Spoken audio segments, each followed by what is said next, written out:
Le chiffre de la délinquance générale sont encore utilisés.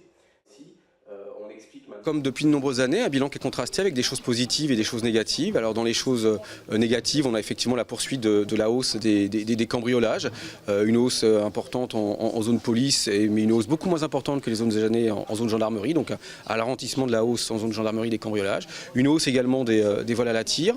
Et dans les choses plutôt positives, baisse des vols à main armée, notamment des vols à main armée contre les bijoutiers, stabilisation des vols violents contre les femmes sur la voie publique, alors que c'était un des gros points noirs les dernières années, et puis un taux d'homicide également qui se maintient dans les plus bas depuis 1996. On était à 2 homicides pour 100 000 habitants en 1996, aujourd'hui on est à 1,1 pour 100 000 habitants, donc une division par deux en plus de 15 ans du nombre d'homicides crapuleux donc, ou non crapuleux enregistrés par la police et la gendarmerie nationale. Toutes les régions ne sont pas égales devant la criminalité, donc on constate par exemple que les règlements de compte entre malfaiteurs sont spécifiquement dans les régions du sud de la France. Et par exemple pour les cambriolages, on constate cette année une hausse assez importante à Paris, alors que dans un département comme les Bouches-du-Rhône, on est plutôt en stabilité.